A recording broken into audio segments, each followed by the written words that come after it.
strap yourselves in for an episode for the ages. We've got the Australian living Swiss man with a Kiwi accent joining us, Mr. Lee Dorfliger, one of the most valued and cherished members of H. Well, they're all valued and cherished, so don't take that the wrong way, boys. But yeah, this man is one of our squad leaders with the Mighty Titans, crushing our Winter Wars challenge at the moment as well. But a really valued man that I enjoyed connecting with and helping walk through the gates. Wow, some time ago now. I think you're just about, if not entering into your second season. But we've got Lee Dorfliger with us today. He's going to share a fucking unbelievable story. So make sure you got your eyes, ears, and heart and mind open for this one. But Lee, thanks for joining us, man. Looking forward to it.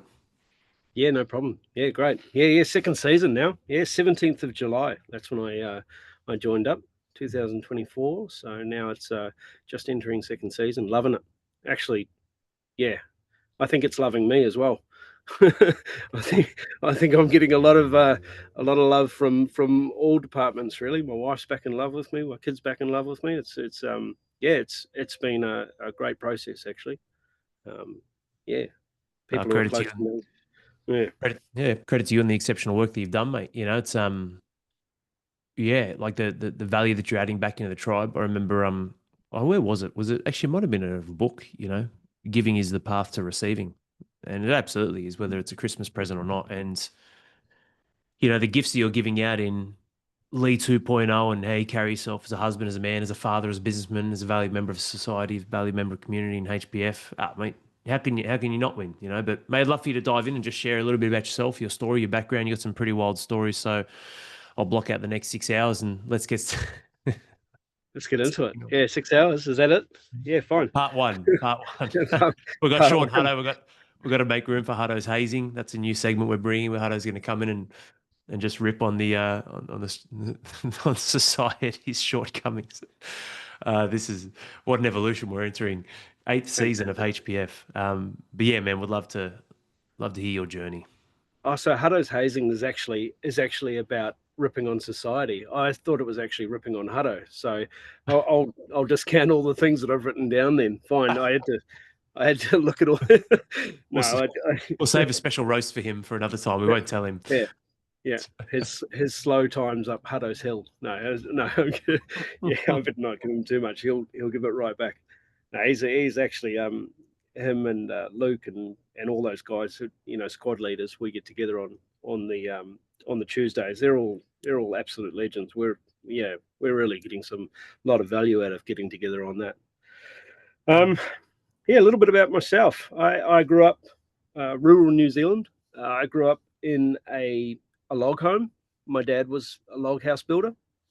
He literally built our house out of $300 worth of power poles that he bought off the side of the road, put it together. I grew up with trees and timber and, you know, big timber mills and building things, tree houses and, you know, the whole lot. Homeschooled, didn't really fit in at school. A lot of fighting, a lot of sort of, you know, angry behavior. I never really figured out why I was not fitting in, but I didn't. I got to about 11 or 12 and really just started to want to explore the outside world. I come from quite a religious family. I don't know. I don't like that word religious, but I came from a family that was quite indoctrinated, or they wanted to really have a tight Christian experience for us kids, which was, you know, fantastic way to grow up. Very clean lifestyle, very focused on the well-being of the children, and gave us heaps and heaps of you know, experiences with learning speech and drama, all sorts of stage experiences, camps, all that. They really poured themselves into us and continue to do so. They're, you know, amazing parents. I really grew up with a great childhood. But for some reason, I'm not sure why, but for some reason, I really wanted to go and have a look at what was offered on the other side of the fence and see where I could go and, you know, stuff it up. And so yeah, about 11, I mentally probably left home about 11, and about 14, 15, I decided to finish up with school. And by this time, it got to the end of that school year. I think I was 16, and circus came to town. Basically, yeah, I was a waif, a bit of a stray. I was doing my own thing, and the circus came to town. I met up with guys there. My parents knew the advertisers for it, and bada bing, bada boom, got a job. Off we went, and yeah, and so we're life on the road, and the circus life. Young guy in the circus, got incredibly fit very, very quickly, and so it was just that lifestyle, drugs, sex, rock and roll, parties, riding naked on motorbikes through golf courses, that kind of thing. Just standard average stuff when you're 17, and You had a helmet on, so you did the right thing. I very think. safe. Or was that when you say naked? Was there no headwear as well? Well, there was a helmet. I don't know. Yeah, I'm carrying it. Who knows? I don't know. Resting it somewhere. Anyway, it's not relevant. Look, we had a lot of fun. Let's just put it that way. There's so many stories that came out of that particular time through till I was about 19, and to be honest, I could tell you them, but you wouldn't believe me anyway. It just wouldn't. It wouldn't translate into the real world. It was just like the surreal time. Got through that. I was probably a good sort of 90 kgs of just pure muscle. I was doing Chinese pole act. I was working pretty hard, doing a bit of catching on the flying trapeze, and ripped as 12% body fat, and powerful young guy. 19, I met the wrong girl, and we actually went down the road of getting together, left the circus, got with her. She had a young son, started to raise him. After about a year and a half or so, we went down the road of getting engaged together. And then 2 years in, I decided to come a different way home from work. Ironically, I started working as a timber machinist, going back to my roots, going back to what I knew. And I went a different way home from work, and there she was, walking down the road with another guy, hand in hand. She'd lived this whole other life together with this fella, and my heart just dropped. That was it. My sort of world was over. I'd really committed to her, and in the footsteps of my father and my mum, I thought that our relationship was super strong. Couldn't see the forest for the trees. I couldn't see what kind of a person she was, and I couldn't see what everyone else could see. I was just blind. So I was really crushed by that. I really felt like she'd done the one thing that I'd sort of asked her not to do, and not really her fault. It was her upbringing and everything else that really came to, that was her playbook. And so I looked around to try and find solace somewhere, and I would tell everybody the same story. Oh, I can't believe she's done this. I can't believe this. This is so hurtful, and I'm hurting. And then I met up with a mate of mine, and he happened to cook crystal meth, and so off we went, and cooking and smoking, and there was some light distribution around the place and bits and pieces, and I slowly got further and further into that world, whereby I was staying up longer and longer periods of time, and taking more and more, smoking more and more, and getting. So after about a year, I got down to about 67 kilos, and I got a photo somewhere. I showed my wife the photo, and she said, "That's no way. That's you, shaved head, scraggly beard, and I looked like a emaciated person, just somebody without any flesh on their face, and just looked like Skeletor out of He-Man, the Masters of the Universe. I looked totally different, and I had an epiphany, a vision, and I don't particularly well, now I'm actually getting more into sort of the visions and frequency and that kind of thing. But at the time I didn't particularly buy into it. But I had a pretty strong vision of a hill in front of me, a path leading over the hill, and on the other side there was a crow waiting for me. And I knew that in 1 month, if I carried on doing what I was doing, I would meet my death. That would be it. So I stopped, and I went home, went to mum and dad, and I said, "Look, this is what I've been doing. I want to stop. I want to get out of it." And so I did. I quit, and I haven't touched anything since. And I wouldn't wish that 6 months on anyone. That was fucking awful. Yeah, just months of sleeping 1 hour a night, waking up being exhausted all day, and then not being able to sleep again, and just your sleeping patterns totally disruptive. Your chemistry in your body's totally stuffed. Came out of that. I was still, well, I say I haven't touched anything. I haven't touched any meth since then. I continued to take acid and smoke weed and lots of alcohol and lots of degenerative behavior. Bunch of different jobs while doing this. In some pretty unusual positions. I was a stonemason, and I was a daycare teacher. I was the most stoned daycare teacher you've ever met in your life. So I did that for a number of months, and then the circus came back to town, and I saw it as my opportunity to get out of the rut that I was in. And circus came back to town, came over to Australia. I toured with them. I managed that show for about a year. I was tent boss there for a year. Came over to Australia 2010. So I was 29 at the time by then. So a fair bit of time had passed, 6-7 years, 10 years actually. Met my wife, and so 2012 we got married, and pretty special lady. I remember the first time we met at an all-in circus party. And the reason I want to touch on this is because I was very much the prize without any of the, which is an HPF principle. I was very much the prize without any of the panache that we have in HPF. So I understood the concept very well about being the prize. And so I walked into the circus party, and there was a bunch of people all standing around this really tall, slender, blonde, beautiful lady right in the middle, and everybody was facing her.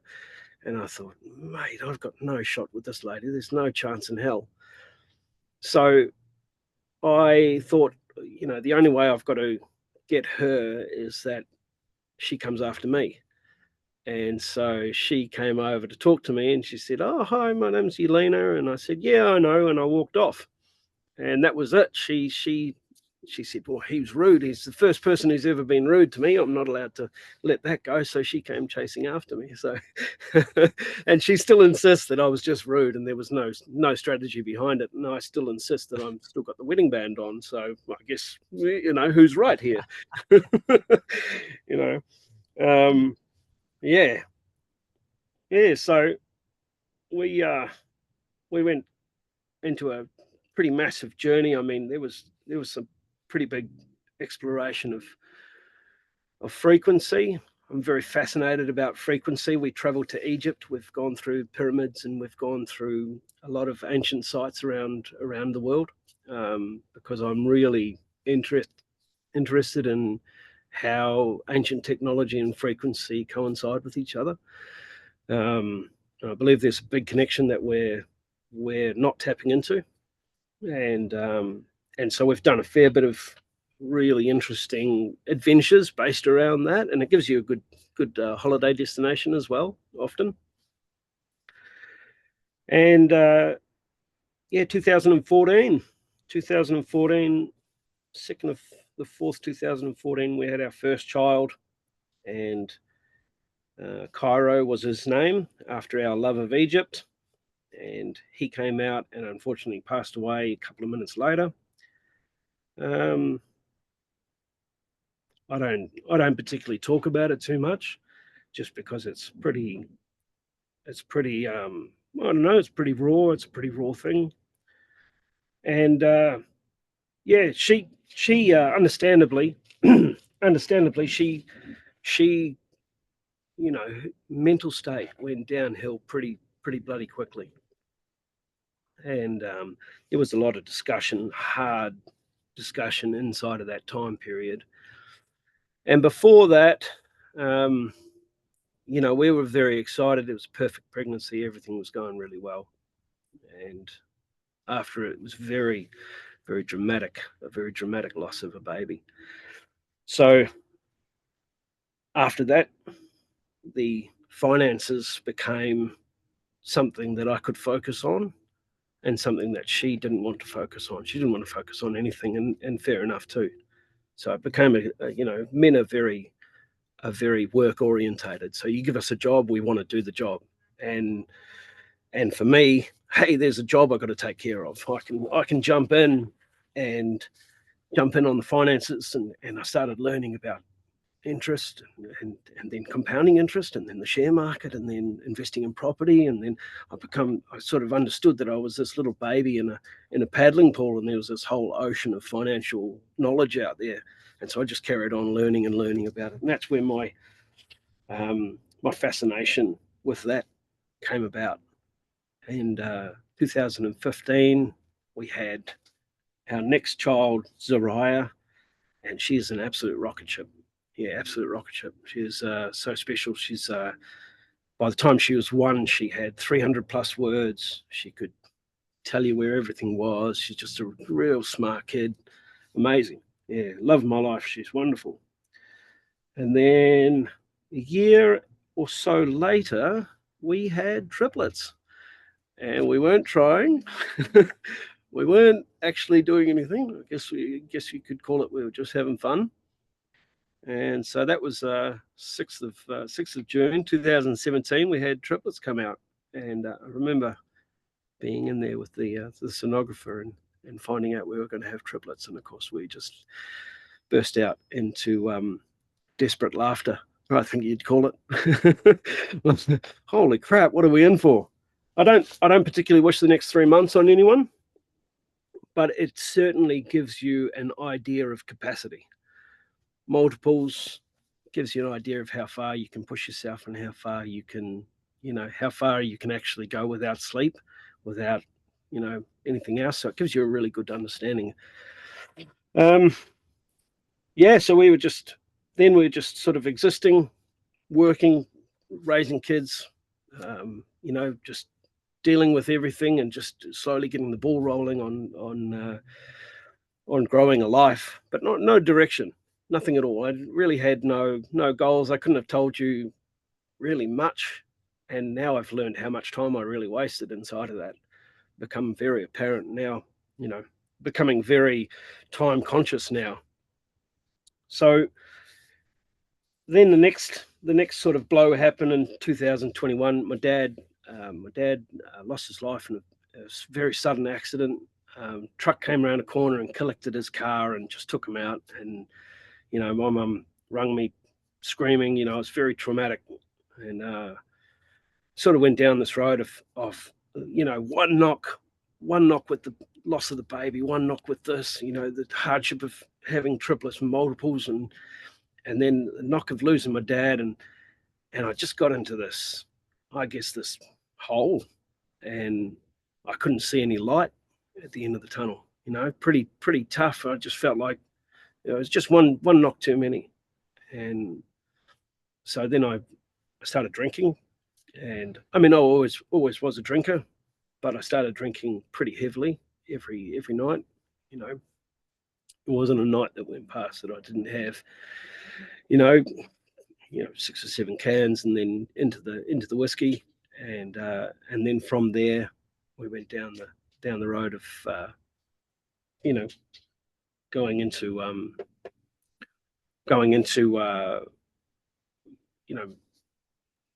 gambling, pub, that kind of thing, and really started to get into that area.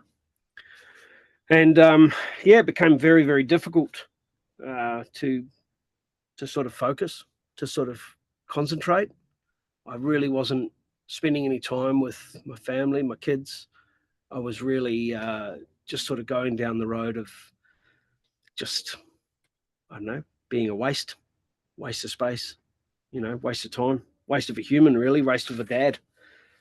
I did little things here and there, but we got to the stage of going on a cruise, a family cruise where I just went off and gambled the whole time and drank and yeah, it just really um, wasn't any kind of focus on my kids or anything like that. I spent the prerequisite amount of time with the children, and and then I was straight back on the tables. And I came out of that, and my wife sat me down and said, "Well, this is it. We're going to have to call it quits. We're going to have to start talking about divorce. You're obviously not committed to our relationship, and you're obviously not part of what we're doing now.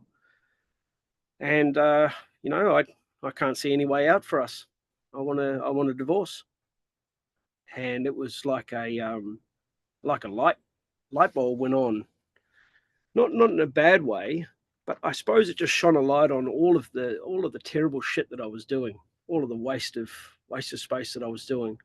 And of course, algorithms, the way they work, as soon as you talk about anything, your phone's listening to you, and the ad for with your face popped up, and off you went, and you told me exactly what I was going through. And I thought, geez, this guy might be onto something. So I gave you a call, and you called back.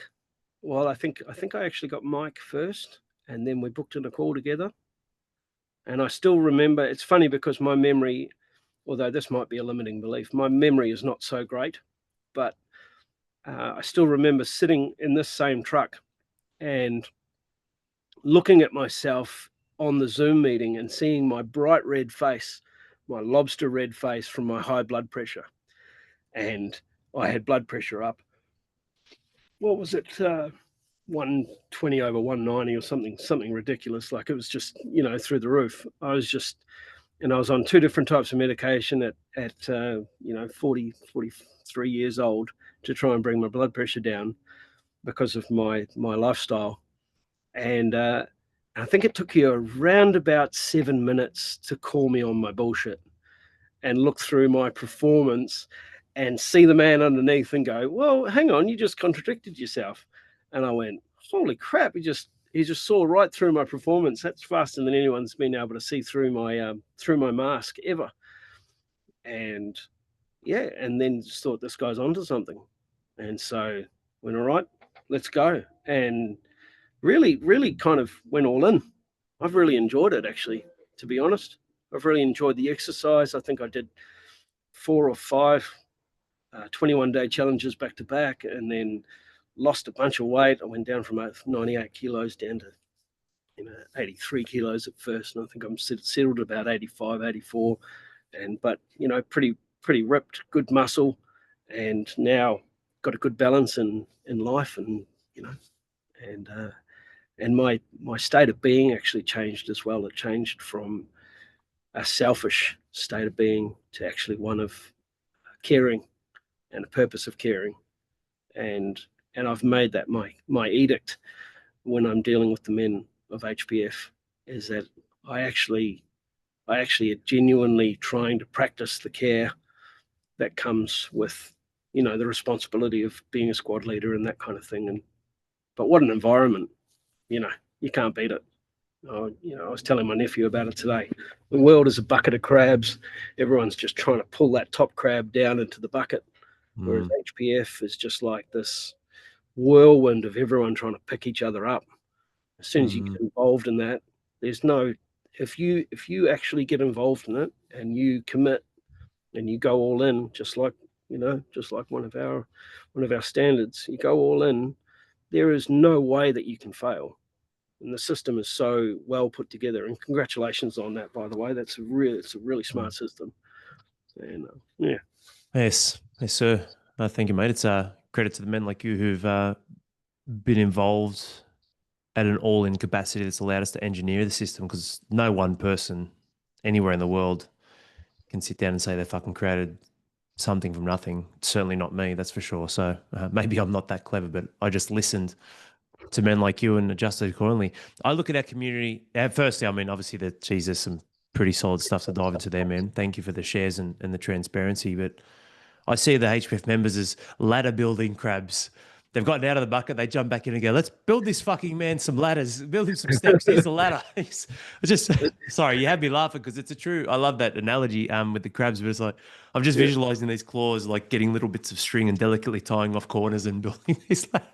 It's Quite funny because I actually imagine this bucket being this we're building an even better bucket, like this that's palatial bucket with all these nice areas. hey, that's Like right. yeah. Oh It's pretty shit. cool. Hey, that's wow, what a share. What a share. I didn't want to shock you in our call, but so I thought I'd give you an additional 6 minutes of space and talk time before I called you on the seventh. But yeah, it only took a minute, mate.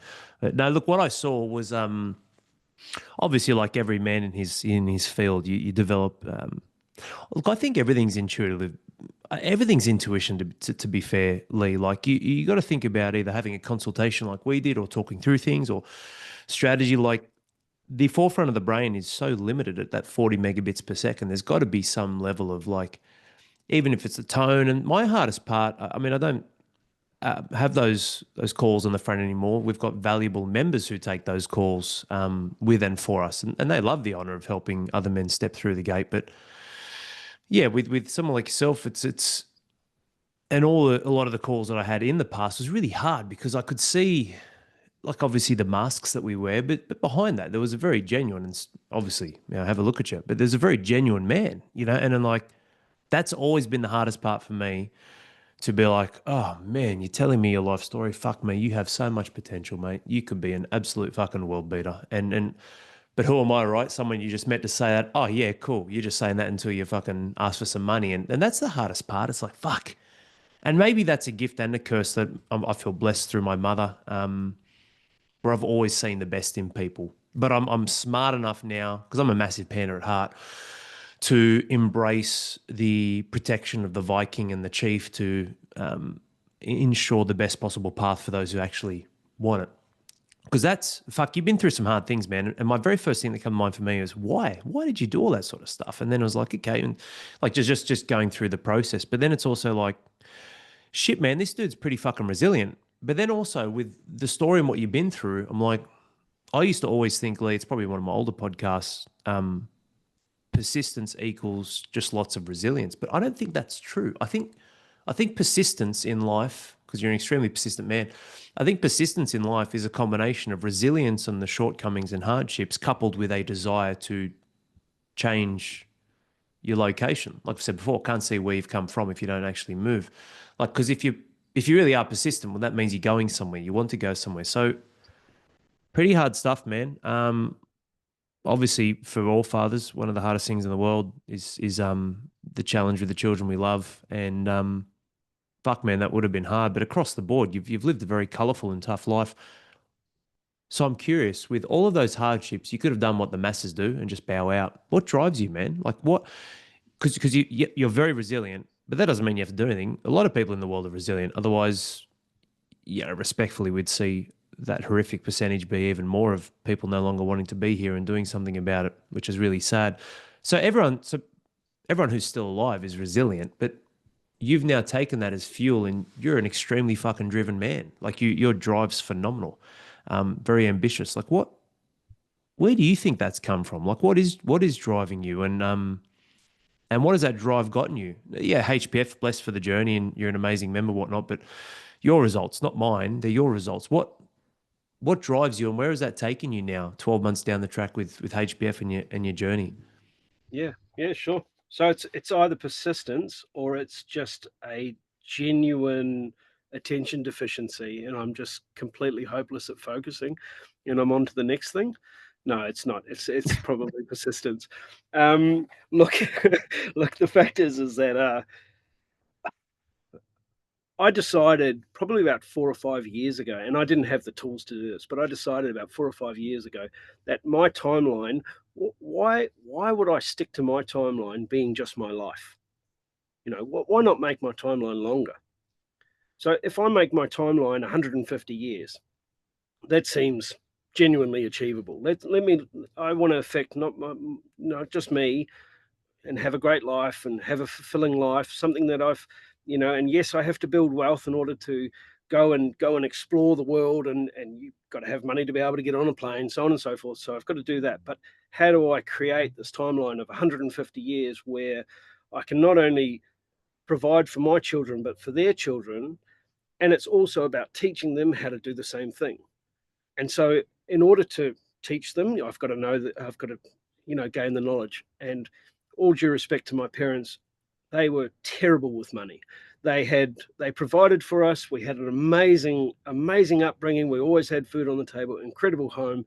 But genuinely, if they wanted to get a new washing machine, they would go and increase the overdraft at the bank. Like they would go and talk to the bank manager and say, listen, our mortgage needs to be a bit bigger so we can go and buy a washing machine.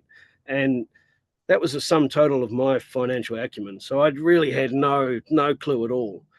So what drives me is this, I guess, to gain the knowledge, to be able to affect those generations and pass that knowledge on. And so it all trickles on to everything else. The fact is that if I don't know how to do it, then I can't teach it. And today, actually, I had a discussion with Zariah, my 9-year-old, about critical thinking. Why is it that I'm reacting this way? She doesn't want to go and sell these things in the circus. She doesn't want to walk around and sell these things in the circus. And why is it that I'm feeling that way? Why do I not want to go and sell it? And what are my markers for success? And if the marker for success is that you're actually selling the object, but everybody else's marker for success is that you're consistent in showing up, then which marker for success is right? Let's have a think about it. Let me ask you the question. And so I'm teaching her about critical thinking.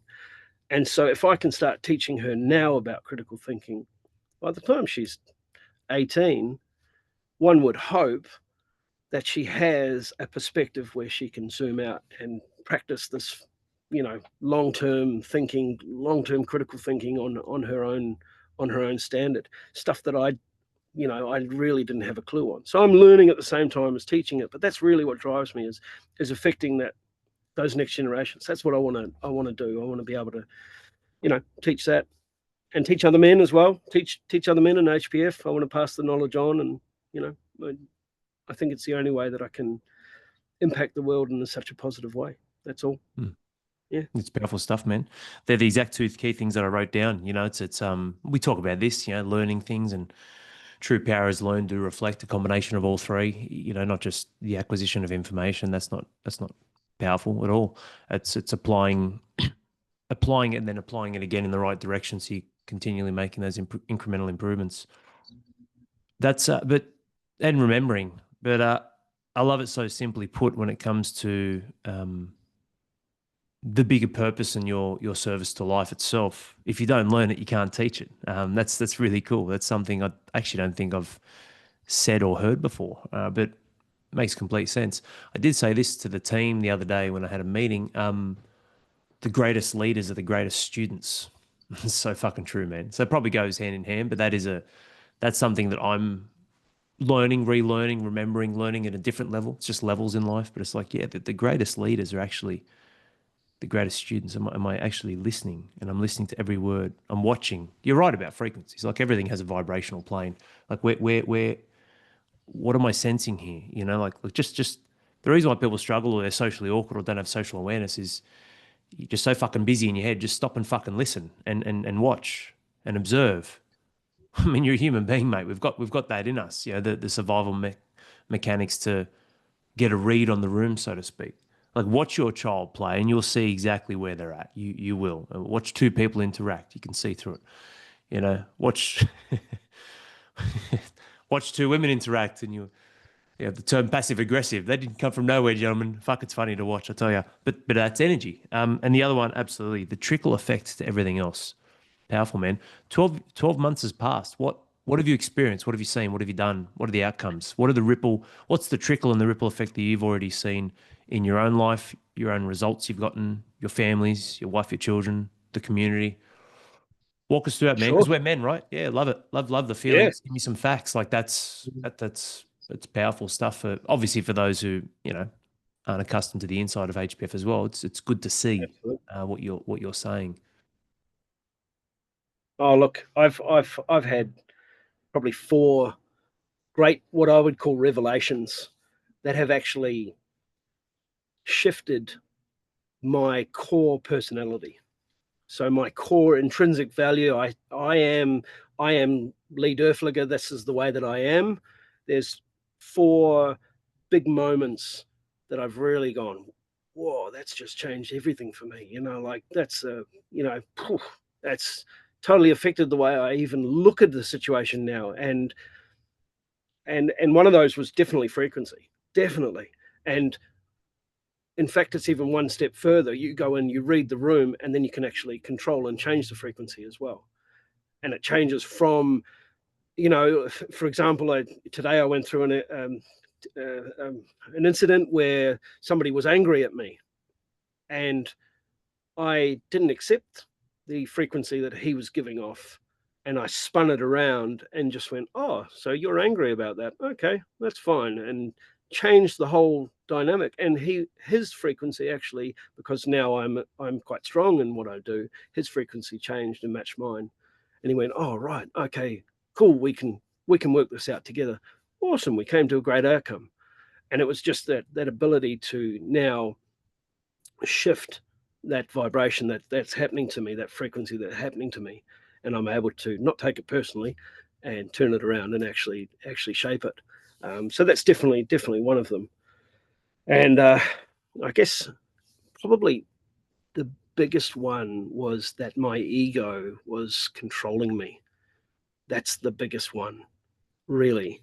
I was acting a specific way. So I would actually preempt somebody else's emotional response, and I would try to shape that. So I would do some work in order for them to have this emotional response of them being happy, and then give me a pat on the head. And that would then, so I was actually doing the initial thing to get a pat on the head, which is actually a selfish act. It's not doing the act for the right reason and being a good person. And so, but everything. And then I realized I was doing everything for that reason. And then I realized that actually, because I wasn't getting that reaction, I was just constantly yo-yoing between, my ego had such control over me that I was just constantly yo-yoing between this negative outcome that I was getting all the time. And I was getting so upset that I would get this negative outcome, and I would do these major projects, building, huge ornate things, and I'd just put special effort into it. And then in the end, all I wanted was a thank you, and I wouldn't get one.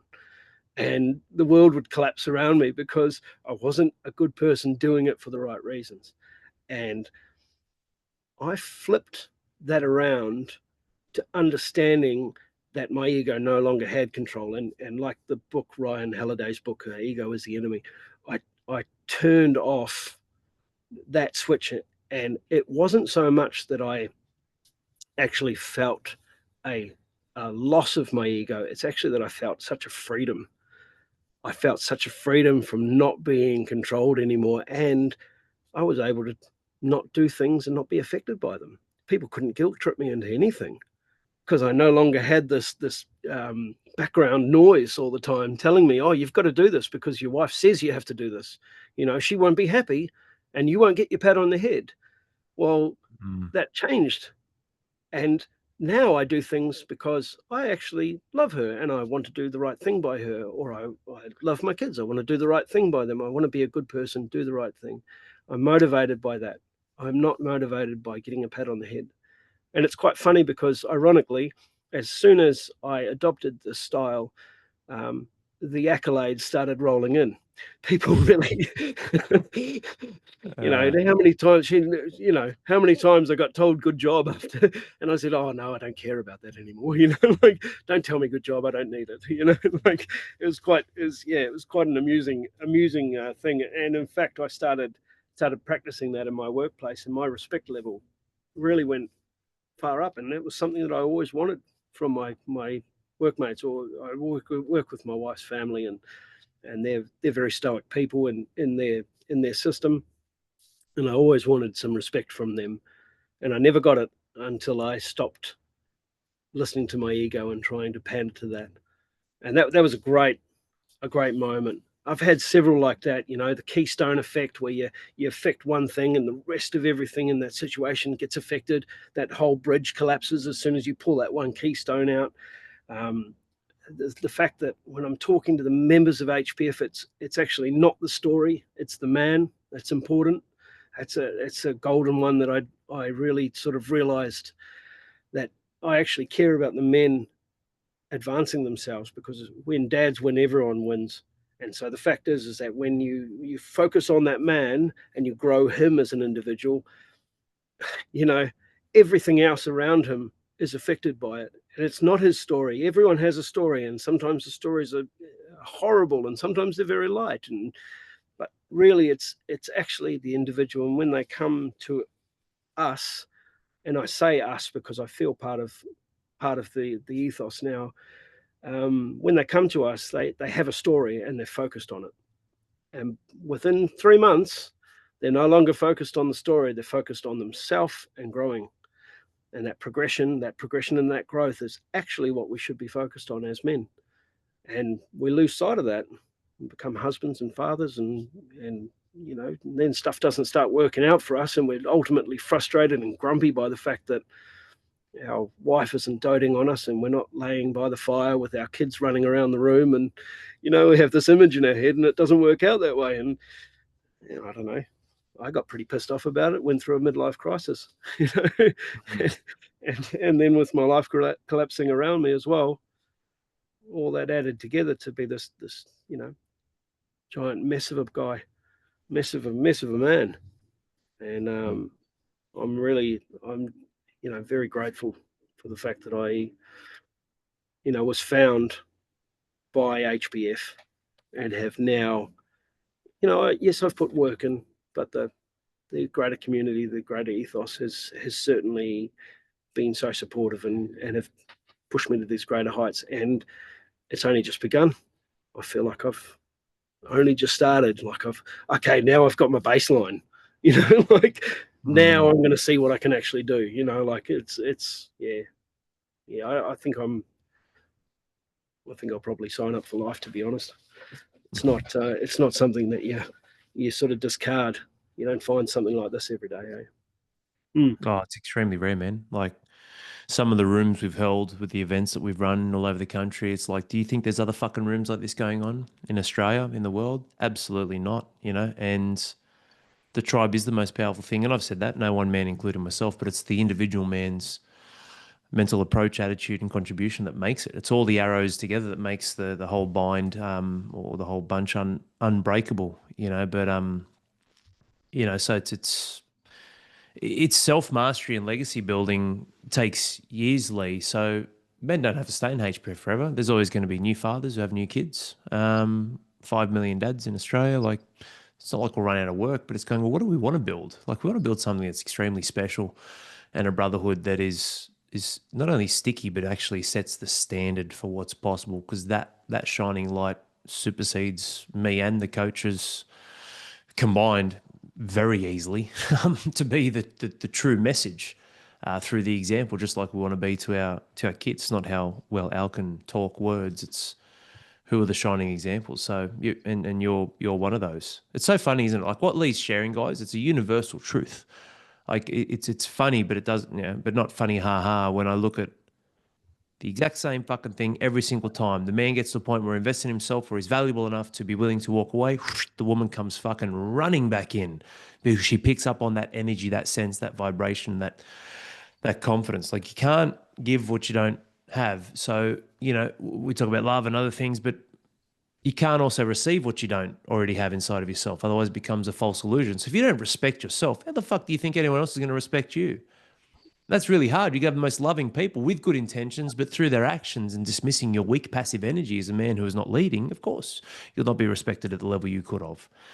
You know, it's an interesting thing, like a couple of these things here, like with the woman coming back, like he's a legend of like one of our members, and and I remember him saying, you know, we're talking through, and he's right there, man. Like he's, you know, currently separated, but if the wife doesn't hear back from him in half a day, she's worried. I'm like, oh mate, fuck me. Like you just, you know, don't, this isn't a pickup club course. It's don't play games, but just stay true, hold the course, and she'll see the mistakes of her ways, and there's an opportunity, should you choose it as well, takes two hands to clap, two hands to come together to keep moving forward. And the response, and I hope this man hears this, because again, don't want to name drop him, but one of our members, because you're so fucking close, mate.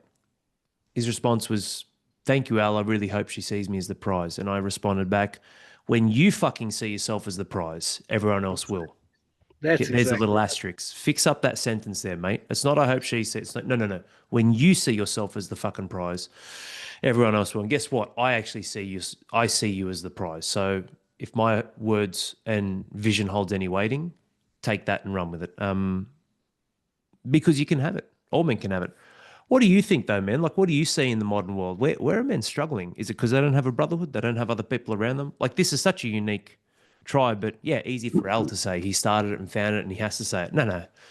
No, I purposefully exclude myself from pretty much every other fucking environment that is not holding a standard, because this is so special and valuable to me, and what it gives me back in return, as a man, as a husband, as a father. It's and men who've experienced this and then other environments will be like, oh, yeah, man, chalk and cheese. So I'm not saying it just because, but that could be it. But a lot of men are drifting without a vision, without Mm. direction or clarity on how to be success. Like, what do you think? You've been around the world, man. What's this common problem men are facing? Like, where do you think fathers and men are dropping the ball and or struggling? Not fault, but just struggling and not running towards a life they can live. Yeah, I think it's probably come from the advent of not only attention deficiency, because when I was clowning back when I was sort of 17, 18, I did a gag called the lemon gag. Now that gag, the duration of it was 8 minutes, and I had everybody's attention for 8 minutes. That gag, by the time I finished it, and I finished it, probably 4 or 5 years ago, I stopped running that gag. It was 2.5 minutes long because I couldn't keep the audience focused. And our attention deficiency with all of really the internet, the advent of the internet, and you look at the development of the internet and how fast it is, the information that we're all receiving. Now people can go out and look at YouTube and have circus acts on reel and basically just bombard themselves with circus acts, and they come to the show and they go, oh, this is not that special, I've seen 150 of these. But that's also the thing that happens with men as well, is that they see all these so-called entrepreneurs, Instagram lifestyle, this amazing guys who are doing this amazing bodies, and they're sort of these jack guys who are doing these incredible experiences, or living the life the way that they always dream of. But the reality is that goals and long-term vision is still the fundamentals of being a man and conducting yourself a certain way. Because if you don't have those goals or long-term vision, it's exactly what you said. You start drifting around, and then all you've got is this information all the time of these unrealistic expectations of you, that you're supposed to be driving around in a Bugatti and acting like Andrew Tate, and like you're supposed to be doing all that stuff. And that's the absolute, 0.001% of the world. They actually enact that because they've had lucky stars or stuff's fallen their way. But the majority of men, the majority of all of us, we only become special when we realize how special we are, and we only become special when we start working towards that. And the only way to do that is to actually have an overarching goal, because if you don't have that, you're just a grey part of the masses, and you're just traveling along. You've got no direction, no drive. That's kind of the way I see it. I think there's always a funny picture of the sizes of phones versus when porn became freely available online.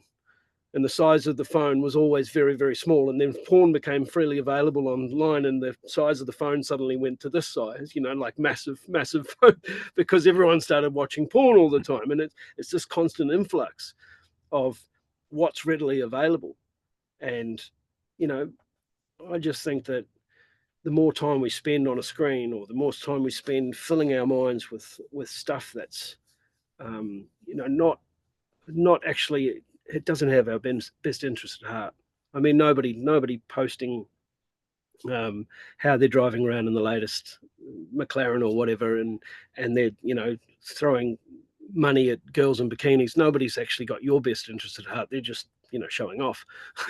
They're not actually doing anything valuable.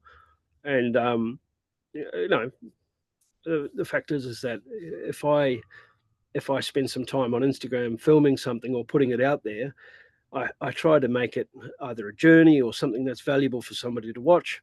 Um, and I also really appreciate a lot of the guys like Dan Henderson, for example. His stuff on Instagram is just awesome to watch. He's got a lot of value there, but it's the advent of the the non-driven, just bullshit that hits us all the time, and there's so much of it, and you think you should be living your life that way, and really you should be going back to fundamentals and going back to your true self, your true core.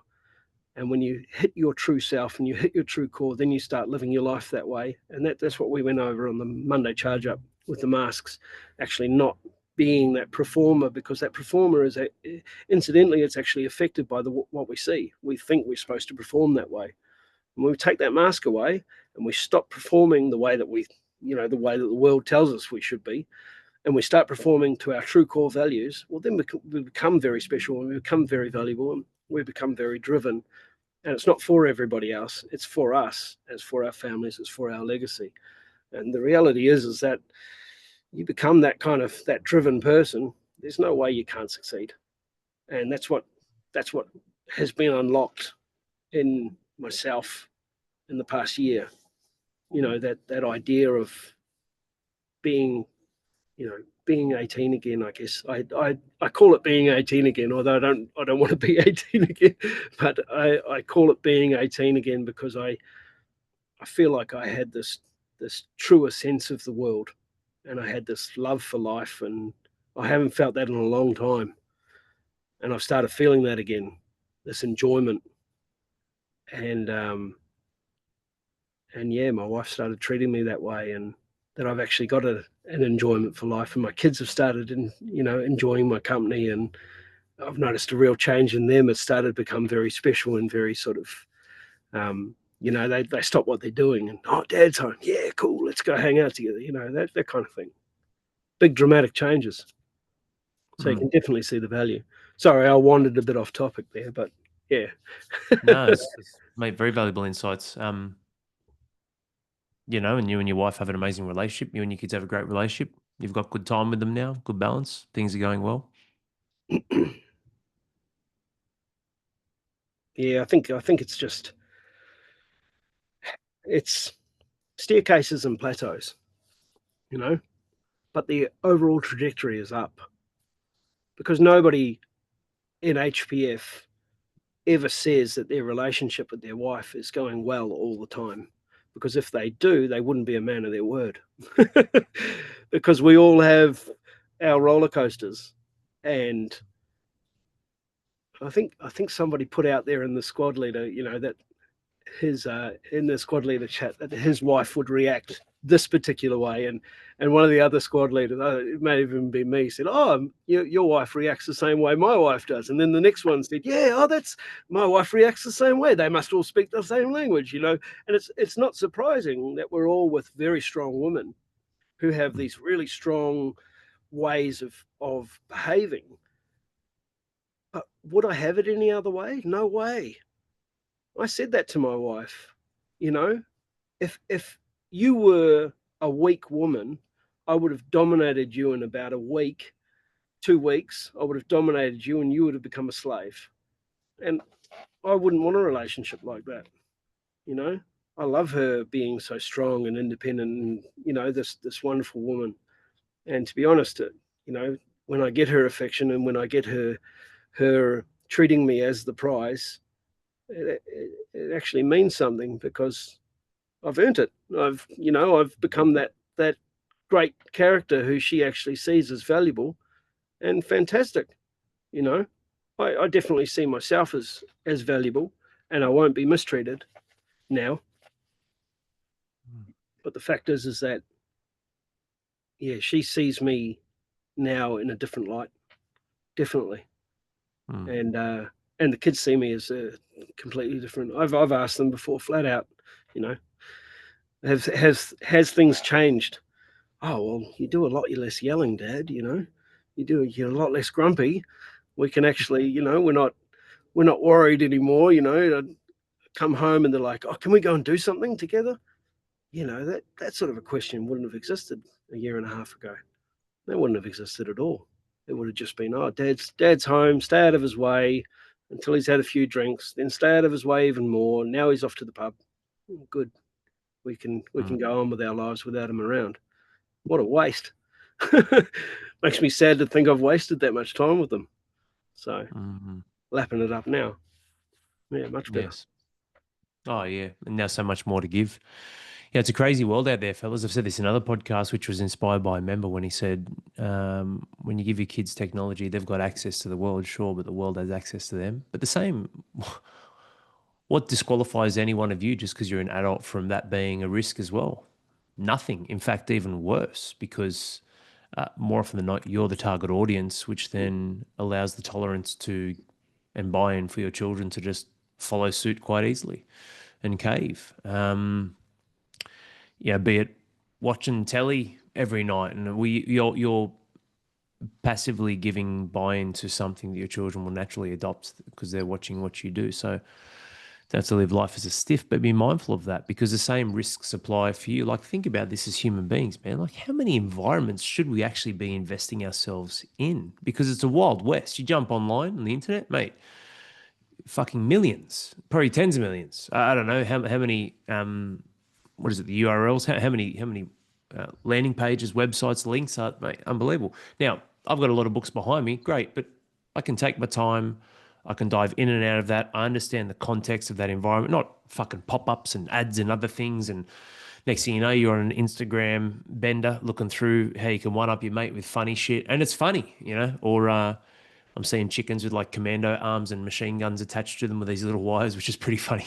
My mum and I send us each other some little chickens. And so, I like it, enjoy diving into that stuff, but I do not have TikTok for that reason at all. Cause I'm like, oh man, there is genuinely some entertaining and dopamine and drug hitting, the chemical releases inside of your brains of those happy hormones, be it oxytocin, serotonin, dopamine, endorphins, these certain things that will just ride the fuck out of you as a program in your brain and steer you off course to what you should focus on in a life you can live.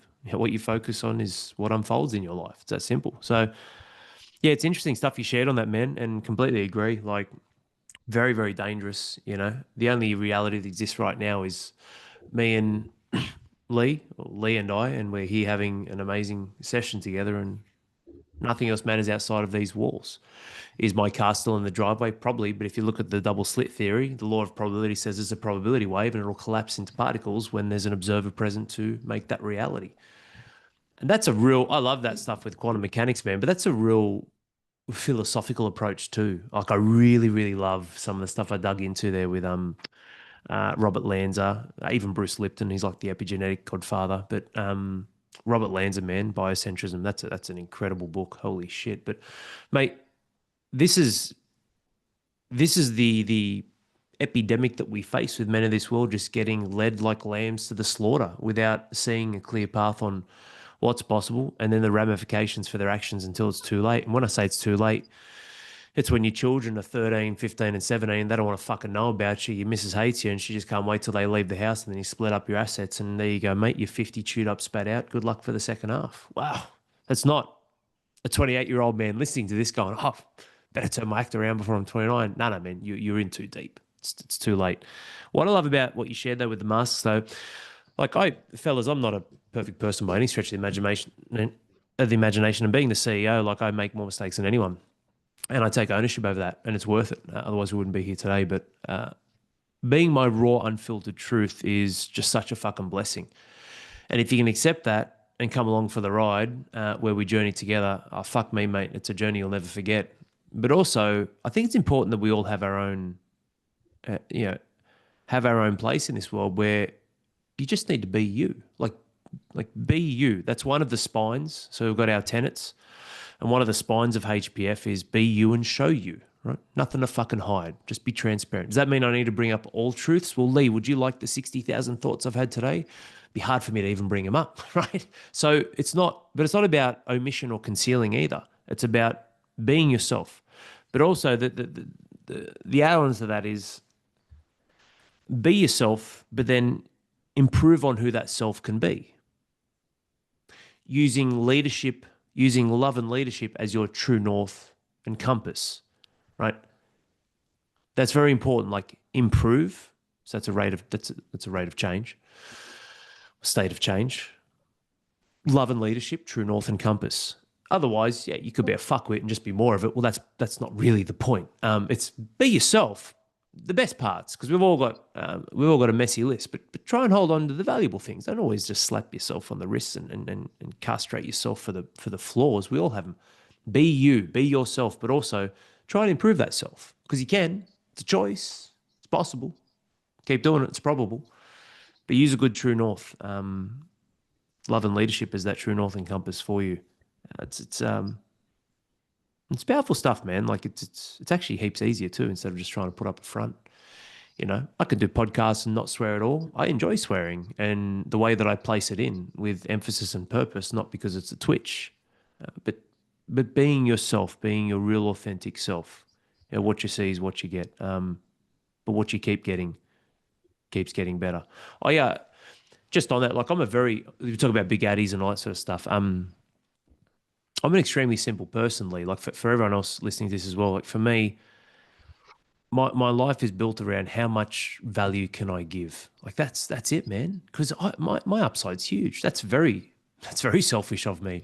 It's a good kind though, right? Be the kind that's selfish. Be the type of selfish that has unbelievable upside for other people. You know, call it selfish, call it self-centered. I use those because they're probably a couple of good trigger words that helps you think about things differently when it comes to being 100 to give 100. But for me, man, it's very simple. It's like I'm going to die one day. I want to completely exhaust this life as a human being. How much can I give?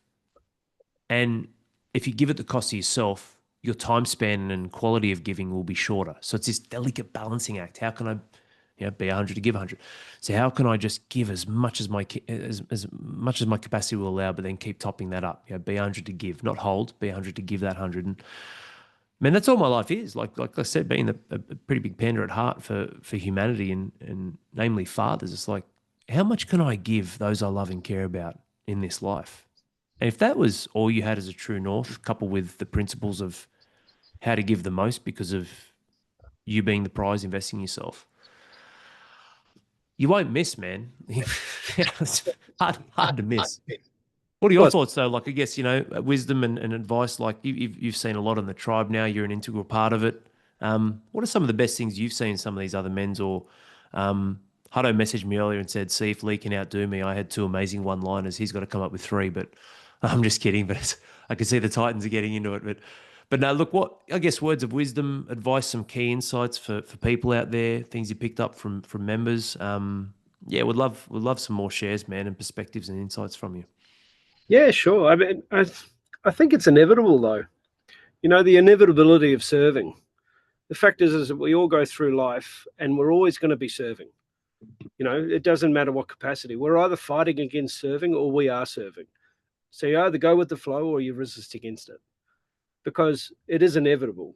Everybody is going to be serving at some point or another, and you're either pushing back against it and you're in a position of conflict, or you decide that you're going to go with it and you decide you're going to be the best possible serving person that you can. And the reality is once you make that decision, you start to serve, then the return is 10x. You know, the return is 100x. It's just massive. The more that you, like you said, the more that you give, the more you receive. It's just how it is. And so you don't end up giving to receive, but you end up becoming this person who becomes this ultimate giver. Because if you don't, well, you're trying to resist the inevitable. And the fact is, you're not going to win. It's inevitable, isn't it? So that's, there you go. That's my one-liner. That's my one-liner for Sean. But yeah, no, he's such a great Stoic philosopher, Sean. I really enjoy talking to him, and I really enjoy the fact that he's such a real member. A lot of the guys are so, I guess, because we're unguarded as well. There's no kind of social status that we have to worry about. And so again with the bucket of crabs, but yeah, the fact is that our comments or our discussions are immediately so deep because aren't worried about what the other person thinks of us, because we already know that we're all learning. We all get together and we're all learning together. So whatever we bring up is whatever we bring up to be able to talk about it and get deeper and actually understand it, and then say, well, what's the path forward? Let's look at it without kind of any kind of prejudice and figure it out together. And that greater collective of the tribe, figuring out these problems that affect us. You know, why does my wife not love me? You know, why is she, you know, love me but not in love with me? All that sort of stuff. Well, why is this happening? Why do my kids, you know, not stop what they're doing and pay attention to me? What are all these major problems that we have? And to be honest, the hive mind of the tribe getting behind each of these questions is pretty spectacular. And especially when you've got a lot of very, you know, very smart, very intelligent people, because these guys are driven anyway. They're here. So they're already progressive thinking. So if they weren't, then they wouldn't be here. If they would just be happy with the status quo. And I know for one that I'm not happy with the status quo. So I'm going to be trying to push myself and to be around all these guys, even just the rise to wins every morning, that sort of stuff. It's so motivational. You get up and you're like, fuck, I'm 3 behind the one who woke up earlier than me. Damn it. You know, I got to wake up earlier, you know, get up at 2. So I just get that one rise to win that's before everybody else, you know, like it's, and it's not about the competition. It's actually about the inspiration. I enjoy it so much. I look at the feed and I think, far out, look at all these guys all just getting up and getting after it. And the posts about working out and, you know, bettering yourself. And I don't know, it's just the whole thing. The whole thing is a giant collective snowball of inspiration. It's so cool. It's great to be a part of. Yeah, a couple of one-liners in there anyway that you can use. Hopefully. There's at least one good one, but no, there's probably 10. But you know what? But look, we should run an ad to that one day. I'll tell you what, just get a highlight of, hey, because I know we're all you have your squads, you know, you've got your Titans and the fire breathers and whatnot, but like it'd be epic to just show hundreds of rise to wins, right? Of these men, just every morning, hundreds and hundreds of Rolling rise to feed. wins. I'm getting up ready to fucking crush the day. Like that's such a powerful thing, man. Just to obviously I can see all the groups, but like just to see it, it's like, mate, incredible. But you know, I think just on a serious note though, Lee, like I think it's perfectly reasonable, you know, with your situation where, sorry, how old are you again, mate? 44. 44. Like it's you're well within your rights to be comfortable in knowing that like where you're at in life right now, given that Hutto's twice your age, you should only have one line and he should have two. You know what I mean? Like I think that's I'm sorry, Hutto. Gold. Poor old Yes. fella. We'll Oh, shave if you're 93, but we'll round it down to 88. But no, yeah, look, yeah. heaps, heaps of. I got to go over to South Australia again and visit one day. And you just get me in a headlock and choke me out. It's just Martial going to artist of walk the around. year. Oh Yeah, yeah, show you that perfect strike immediately. yeah, Yeah. that's right. Yeah, Al's actually quite. Yes, I never thought the perfect strike could exist, but when I saw Al's face when he landed after all the ribbings he's given, it just came to me. um, mate, this is something though very important. Just there's one more thing I'd love to cover with your expert insight. And I understand like working in the industry and putting on acts and facades, and you spoke of masks. You did a phenomenal session with the boys in our Monday charge up the other night. How this is something I'd just love to get some insights. So there's a man out there listening. How do you remove the mask? Like, how would you say? So if you have a path, and maybe you do, maybe you just got some advice or guidance, but how Mm. does a man out there who is fucking struggling and lost, like how do you actually start to just fucking be yourself and start to just fall back in love, or at least just have that respect of the core again. Because you got to, man. Like you might not like a lot of parts of your life, but you got to own the core. Because without that, you'll never light that fire again. You'll never get that spark. You'll never be able to act on the ambition that deep down exists inside of you. Like we don't get like men who listen to this. You're all ambitious. You can't not be. Otherwise, why the fuck would you? You wouldn't like this. So you got to hold on to that core. But yeah, Lee, how do you start to just bring down the walls, remove the masks, remove the facades, face the truth, whether it's fucking ugly or not, and start to then rebuild and build who you want to be? I think it's important. A lot of men out there, they're lost. How do we remove the masks, be your authentic self, improve that self? And you might have tough environments. That's the hardest part. I think a lot of men out there would have environments that just don't give a fuck about them, even if it's their family. But how? How does a man start that? And please, boys, this isn't a call to action. Hey, fucking start by joining HPF. This is your journey. There's never a hidden agenda. I want you to genuinely take the advice of this man who's done exceptionally well in breaking down the barriers and becoming his authentic self, because, you know, you've got other businesses now you've started, Lee. We're doing some work together, which is fucking great. Like I can't, you know, with Cozzy, man, I can't wait to see 2026 Lee Dorfliger unleashed. But yeah, man, I guess how do they start just removing the fucking mud and building the sculpture of what they were born to be? Yeah, well, I'm in the same boat. I can't wait to see what I'm capable of either. To be honest with you, I'm pretty excited about where I'm going, and I haven't felt that feeling for a very long time. So I'm in the same boat. Look, I mean, not to give you the entire rundown of the charge up, because I think we'll be coming close to the 6 hours if we did that.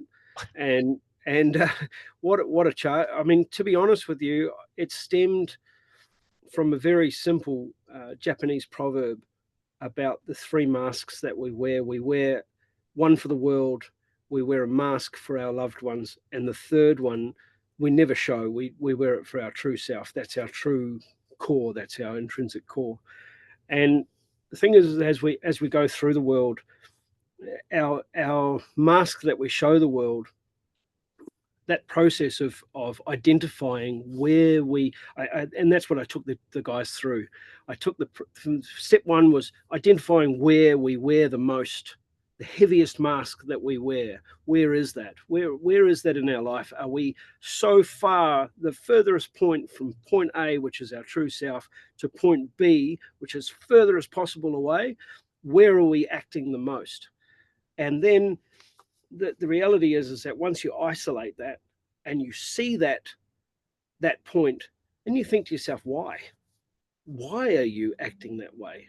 Is it because of years of indoctrination that you have to act a certain way? Is it because you're so far removed from your true core? Is it because somebody else has insisted that you should act a certain way in this environment? And quite often at work or anything like this, you act a certain way, and every so often the mask slips, and your true self comes out with anger or frustration, or some sort of emotional diametric that comes out that completely is oppositional to how your mask is, and people are very surprised. Oh, geez, he's normally very quiet, and suddenly he was loud, or he's normally very loud, and suddenly he was quiet, which is in my case. He stopped talking for a minute. Far out, how crazy, like mad. But the thing is that the masks, the way that I see them is that I show my truer and truer self the closer I get back to home. And the closer I get back to home, the more I show my true self. But what if I could, in fact, isolate those masks and then start to show my true self throughout all of my life and become far more consistent?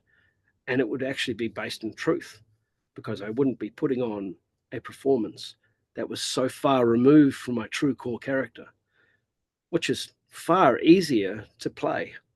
And HPF is a mirror. It shows you those moments in your life where you're so far removed from your core self. And then it gives you the freedom of actually controlling that and changing it back to how your true value is, how your true self is, and you start acting as you. The longer we go through life, the less we act like ourselves. I don't act the way that I did when I was 10 or 12, which was actually probably closer to my true core, my true fun-loving self, you know. And I wrote it down the other day. You're a fun-loving guy, just because I'm generally just pretty serious. But why did I decide to be serious? Well, that was actually a mask I put on because I wanted to protect myself. I wanted to protect myself from all the hurtful comments, all of the, you know, I'd make an off-color joke, or I'd do something that was wrong, and somebody would say something hurtful to me. And so in the end, I put on the serious mask of being a serious person all the time. That way, nobody ever got close to me. But that's not truthful. I have to be a man of my word. I've got to start being truthful. I've got to get back to my true self. I don't need to change that mask entirely, but I do need to refine him to actually echo my true self. It's obviously resonated with a lot of people, because I've just been, yeah, I've had a lot of messages and guys calling me one on one and asking me more about this, and I've I've had a few responses that have just, obviously, the guys have just had light bulbs. Like, it's been, for me, to have the kind of effect that affects a man who's been doing the same thing for 45 years and has ultimately been completely frustrated with it. And from some words that I spoke, there's this amazing light bulb moment that not only affects him, but affects his family and affects his family moving forward, and his generations are all affected by this light bulb moment just from some words that I spoke. That for me is just so ultimately, you know, that's the ultimate demonstration of my care. I really, really enjoy that process, because that process has happened to me. I've realized that I can actually show my true self wherever I go. I don't have to be this person behind a mask. I can actually be me. And I can be this fun-loving guy, and I can make an off-color joke. And hey, if you don't laugh, well, you obviously don't get it. You know, you know. So, sort of, you know, I can. I don't have to wear the mask. I don't change the performance, because obviously situations that call for certain type of. I'm not going to go and, you know, in clown costume to a funeral or anything like that. But you know, some certain situations require a certain amount of decorum. But at the same time, I can be my true, authentic self and behave that way. And becoming that true person is really, it's interesting, because it's actually, you're actually becoming step one. Yeah. And isn't that funny how you go back, you undo all of the stuff that you've learned, and you become step one, and then you move forward as step one. And yeah, that's freedom. That's true freedom, because you're not trapped by everybody else's thought process or the situation around you. And that's you know, the basics of the process. I took them through a much more detailed process with some journaling, and yeah, it was pretty cool. I had some pretty amazing guys step up and share as well, which was really you know, augmented the process as well. So it was pretty cool. Yeah. That's incredible, man. What a powerful share, you know. The For a lot of this, man, it comes down to perspective as well. Like I know inherently the animal in us is a lazy creature. It just wants to survive, and but the spirit in us is screaming for more. And so it's really flipping the script on what might seem uncomfortable, is knowing that the discomfort today um, is the victory for tomorrow. You know, it's absolutely the easier path. So you might think, no, it's easy just to be fucking sloppy and don't do this and don't. No, no, that's way harder. You just haven't had to pay your debt yet, right? So if you can, because what Lee's talking about is not easy. Like, it's hard. You've got to face your fears. You've got to face one of the number one things, even beyond above and beyond the fear of death, which is the fear of rejection, because that's a real lived experience. You know, fear of rejection through society. So other creatures that we want and crave naturally social acceptance from, so we can survive in our tribes and so on and so forth. So it's hard, but it's way easier than what's harder if you don't. So try and just flip that perspective as well, to know that another holiday book, The Obstacle is the Way. Like, it's so true, man. Like, it's I love he's got great books, man. The Ego one is very good. Ego's the Enemy. Um, Courage is Calling. The bit of courage, man. Bit of courage, because when you do that, I promise you'll win. Like, it's why I'm not reckless in seeking out adversity, but I welcome any challenge because that means it's almost like it's like I'm a sentinel now, and that's my sensor, that's my compass. That's fantastic. That's exactly what I need to do. Then let's go. Um, so I love that, man. That's it's quite powerful stuff. And waking up every day and making that conscious decision to do that, that's also tough because you're so set in your way of not doing that. All right, wake up, put my mask on, off I go. I'm going to be somebody else. Wow. mm, Now you don't have to. mm, Now you can actually just wake up and just be Lee. Well, not you, but you be Alex. I'll be Lee. But the fact is that you can wake up and be yourself. And yes. if you can unlock that, that's awesome. That's a great freedom. Mm. Difficult balance too. People can be hesitant because, like, well, hang on. Like I said, I'm here to serve, I'm here to give, but that doesn't mean I'm here to please. Yeah, we want to please people. We want them to feel good. We want to create fond memories. People won't always remember what you did there, but they'll remember how you make them feel. So I get that. So does come with a bit of a like, one of our above the line principles in HPF is servant persona. That sounds so weak. No, it's leadership. Like Mm. I'm not serving Lee 2.1 here. I'm serving if I'm having a conversation and dialing things in with Lee, I'm sitting next to Lee and we're talking about 2.4, 2.7, 3.1. And if I need to be fucking savage at the Mm. cost of feelings of Lee 2.1 so that he can see Lee 2.7, 2.7 is the fucking goal. Will Yep. we agree? Yes, we do. Cool. Thank you. You've given me permission. Fucking 2.7 is the goal. Let's go. I'm here to serve you towards that. So it's a really, and mate, that's what I love too. Like, mate, I'm massive, like I said, massive parent at heart.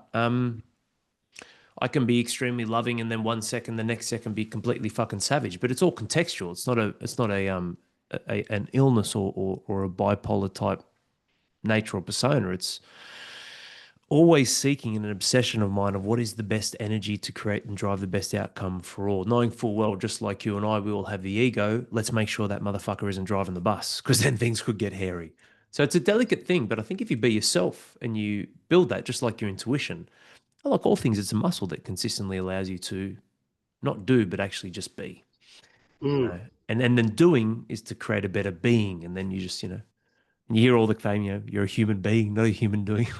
Like I get all that, like dad jokes aside, but it's worth it. That's my biggest takeaway from everything you shared, Lee. Like it is worth it. It hasn't come without conflict. I've had conflict my entire life, Mm. but it's worth it because I look back now. If I bowed down to any one of those situations, be it CrossFit, sport, other businesses, teenage years, high school, primary school, fit kid, fat kid, like all of that, man. Uh, if I gave in, there's no way we would be here today, without a doubt. Mm. So even one of those, and yeah, we probably all have that chip on the shoulder. Maybe I don't know, but I remember in preschool as a little kid, fucking Russell with his old unibrow at 4 years of age, he used to kick me off bikes and other things, and push me over, and just used to, man, I was his target. And If you're listening to this, Russell, fuck you, Russell. yeah. So do we have any members? Just before I say a big fuck you, Russell, do we have any members called Russell? I gotta check. Hey, thank you, Russell. Thank you, Yeah, Russell, mate. What a exactly. legend. Yeah, Every year welcome to there's a tell guy him. in high school that used to give it to me, but I gave it back. But I wasn't, mate. I'm glad he gave it to me. And his birthday's a few days before mine, and every year I flick him a message. I'm like, hey, Daryl, mate, happy birthday, man. I just want to say, he's probably fucking sick of me messaging him. I'm like, hey, man, I just want to say thank you again because I was that fat fuck who used to play the victim, and thank you for kicking my ass and pulling me. And he's like, and Daryl's like, nah, man, like I was way out of line. I should have. I was like, nah, man, it's perfect. And so you have those. So nah, Russell's all good, man. I don't know where he is, but in the world. But actually, I did see him, and I was like, fringe first grade rugby league, and we're talking about the good old days. Not that I didn't put it on him or anything and put it over him, but I laughed because you look at that. But man, you got to look at these situations and know that there's always a choice. Whether it's Russell, whether it's Daryl, he's a fucking good dude, man. I like but mate, he was the big dog back in the day, and I was out of alignment with what typically is the schoolyard system, which is a jungle of status and popularity. Mm. Um, so so you got to look at that and know there's always a choice. choose the hard road. Otherwise, you'll be faced with the impossible road. And even if it's the hardest road, it's still better. You've still got a shot versus down the track when you find yourself on the impossible road. Because once you get on that Oh yeah, road, you got no fucking shot. And there was a, just as we wrap up, it's been awesome, man. Having this session with you. I hope you guys got a lot of value out of it. But there's a post-it note which doesn't apply to me, but it's a great reinforcement of where I've come from. It's a good memory. And the post-it note reads, even when you don't have anything, you can still have drive. Oh, and I fucking love that. I don't know if I made it up. I don't know if I read it somewhere else, but I've written it down. It's very sloppy handwriting. Again, I don't know if a member said it. I'm not going to claim credit. Those words existed before I was born, but put together, I fucking love that sentence, man. Even awesome. when you don't have anything, you can still have drive, you know? And Yeah, it's like, great. fuck yeah. And I've got everything that I could ever have asked for and more. We did IVF. I didn't think I was going to have children. Now we've got a fourth in June, December. Wow, you know? And so I'm extremely blessed. And even if I have nothing, just having the drive and that faith and it still gives me everything because he's still breathing, he's still got a shot. But I love that, man. So let's shape that for you, men. Even if you men feel like you don't have anything going for you, you've still got that fucking one thing inside you, which is that fire. That you can just spark, bit of flint, bit of rock. Let's fucking go Bloody and oath. light up that animal. But yes. Final thoughts, mate. Words of wisdom. To be honest, the thing that's probably changed the most for me is that I welcome the challenge. I welcome the challenge in all aspects of my life. I used to shy away from it. You know, you've always got a decision. You can always have fight or flight. It's always that. You either fight or you retreat, but you never cower. The fact is that now I actually welcome the challenge. I welcome the challenge that each situation brings me, whether it's somebody getting angry at me and I have to harness my own rage and actually acclimate and make my own frequency a certain way. I'd love now tackling everything as a challenge. It seems like it's more and more apparent. So that's something that HBF has given me, is that I I welcome the challenge of my life now, and I'm just I'm just enjoying it. I'm enjoying my life again. You know, I probably was just a person who was grey beforehand, and now I got some colour, and now I'm actually enjoying my time. You know, and that's a pretty big gift. You know, Mm. to have that drive again, and yeah, felt like I had nothing. I still had drive. Now I've got drive again. You know what I mean? Like I'm actually passionate about things again, and I'm really enjoying it. Mm. Mm. That's my final words, man. That's really it. Just welcoming that challenge again. Inspirational, man. Inspirational. Puts your tally of one-liners at 53, Hutto, in case you weren't counting. What a Wow. podcast. What a yes. No, it's been an honor having you on, mate. Lee, this is a really good run through. Have you got time, mate? Do you want me to hit record and we'll run through a session and we'll do it now properly? Is it Yeah, let's go. Honestly, I felt that my delivery was a little lackluster. So yeah, for sure. Turn it on. let me Why just not? we are recording. Thank fuck for that. Oh, That thank was goodness. yeah, yeah.